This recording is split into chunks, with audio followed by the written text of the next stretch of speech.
Appreciate it. And good morning, folks. We are live on our other channels, which is fantastic. Great morning. Great to see you all again. I'm just putting live our other stuff on our Instagram now as well. So that is live as we speak. And our other Instagram accounts are all live now. Yes, they are. Yes, we're live on our other channels, which is fantastic. So good morning, folks. Fantastic morning out there. Sun's out again. Isn't it fantastic to be alive when you have the sun like that? Absolutely fantastic. Sorry, I'm drinking my morning coffee. So I want to talk to you about something this morning. Something that we talked about yesterday. One of the big things that people came back and asked me about, and there's a big question: how embarrassed do you get when you're dyslexic as an adult in the workplace? And there's two stories to tell. One is the famous story, and everyone may know about it, is of Richard Branson. When Richard Branson was starting Virgin Airlines, and we had a very powerful board of directors, and at one stage during one of the initial board meetings, one of the board members took Richard Branson out of the room and asked him a very simple question. He said, "You don't mind me asking you, do you know the difference between net profit and gross profit?" And Richard Branson said no, he didn't. And it was because of his dyslexia. But here's the big thing. He could say no, he didn't, because he was Richard Branson. He had started many billion businesses and was worth serious amount of money. So he could say, no, I didn't. Right? And he was comfortable in saying, no, I didn't, because he's comfortable with it himself. The challenge for you as an adult when you join the workforce without getting help, with your dyslexia, the challenge is coming up against phrases and coming up against situations where you can't really ask anyone for help. Why? Well, because it's not your business. It's as simple as that. It's not your business. And because it's not your business, you'll feel lost.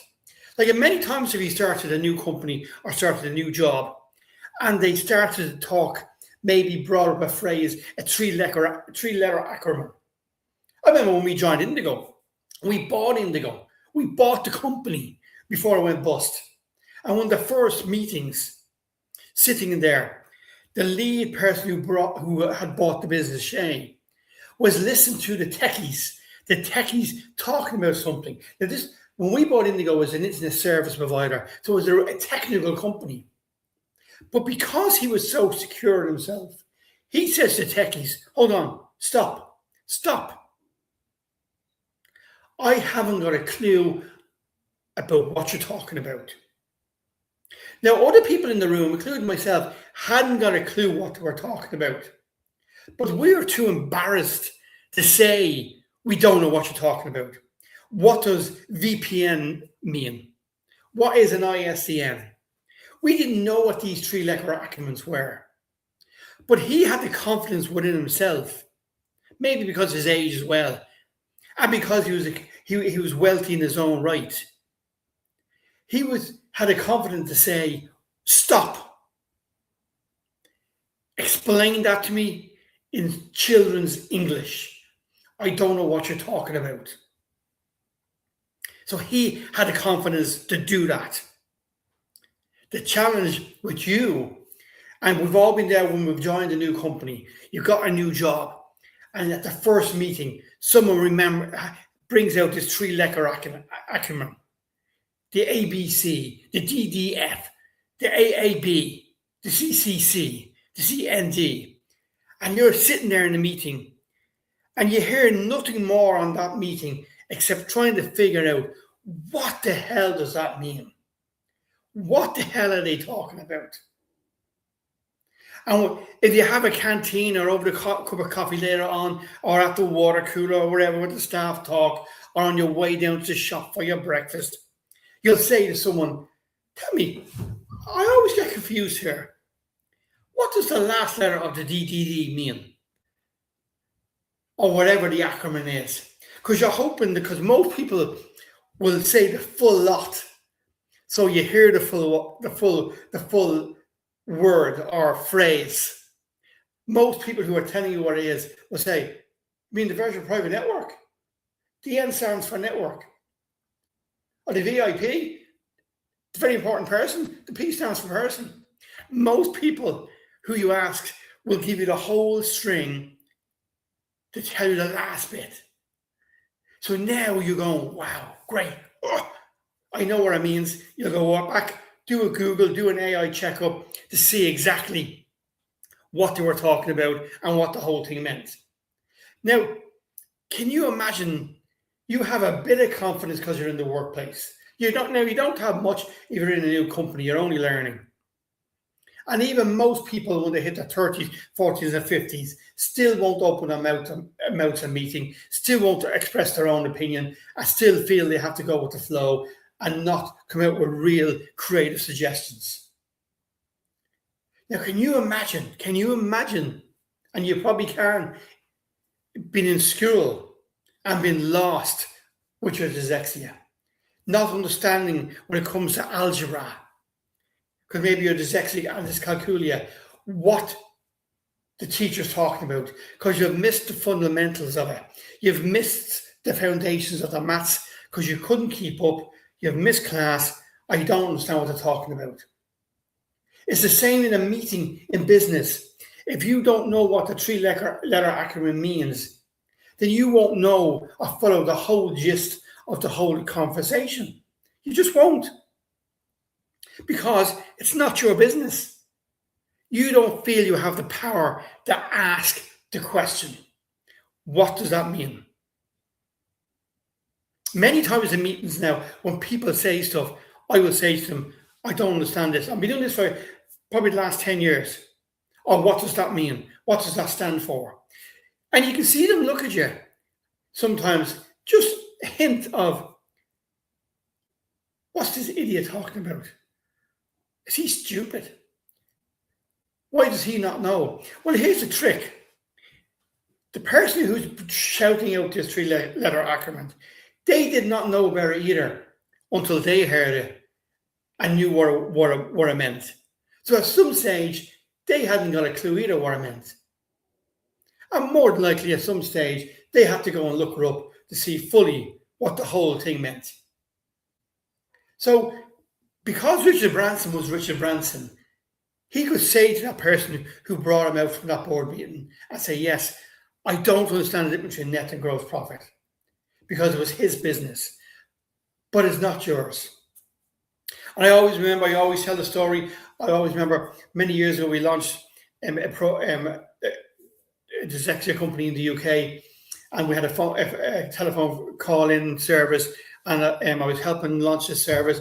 I always remember two things I tell people. One is a busman who was just retired ringing in. And he was 60 odd, 65, he just retired from the buses, from the London buses. And one of the things he said was, he only realized then in life that he was dyslexic. And he's wondering now, would his life have taken a different path if he had got the support and the help that he needed when he was younger? Now, he said, he loved working on the buses, and he may have still worked on the buses if he had known that his writing and his reading challenges were dyslexia. But he would have had the option maybe to do other stuff with life. And that's his regret, that he didn't have the choice to do something different.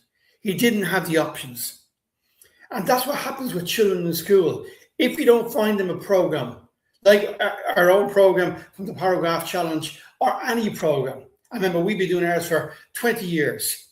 If you don't find them a program to help them with their dyslexia, to open up and use that gift, you're narrowing the options they have of what they can do in life, in their view. In reality, they can do anything. But if their confidence is down, if they feel they can't do an awful lot because maybe they read slower than someone else, or their handwriting is terrible, or their spelling is terrible, or their maths is terrible. if they feel that because of that and those challenges, that they are limited in what they can do, they will be limited. The reality is they're not limited. I didn't find out till I was 35 that I was dyslexic. The time before that, it didn't limit me in any shape or form because I am who I am. I got my program from working on the car ferries and realizing I had a gift. I didn't call it dyslexia. I called it common sense. I just knew I was good at maths and other stuff. I called it common sense. But that was my program in my day when I was young. That was my program. And so I was lucky because I went to work on the car ferries. It didn't limit my options and what I could do with life. It made things slower. There's other things I probably would have have done, like gone to college younger, but I didn't. So the challenge you have now with your own family is: are you going to limit what they can do?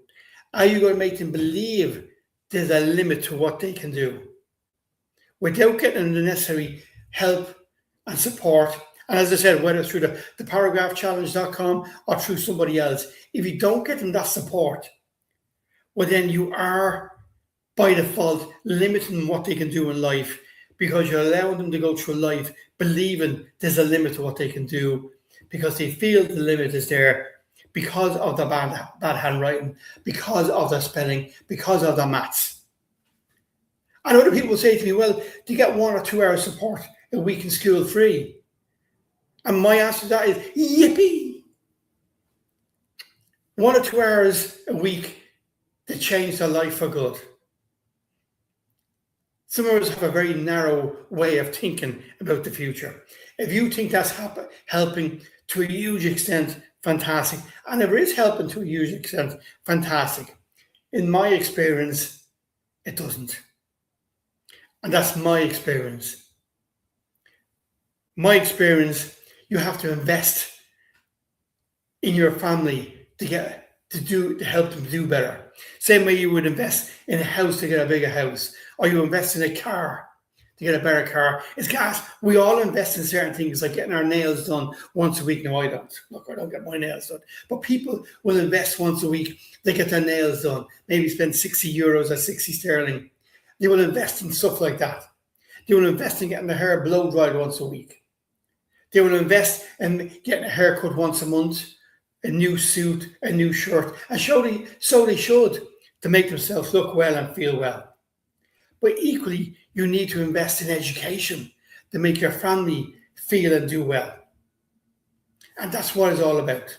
So, because it's not your business, and it was Richard Branson's business, he had the power to say to that director, I don't know the difference between net and gross profit. And he had the power to sit there and for the other person to explain it to him, what the difference was, and to take on that explanation. And this is a story that he said has told himself in an interview.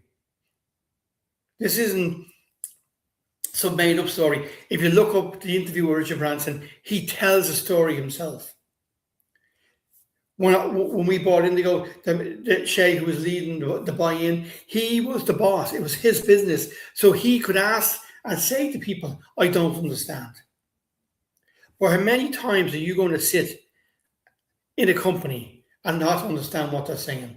And many times you're going to limit your chances of promotion by not having had that program done for yourself. And are you going to allow, and your legacy be, that your children will be doing the same thing in the same position that you are now because of the lack of help that you got, that you are now not passing that help, giving them the opportunity to find that program, to find that help, to help them do better.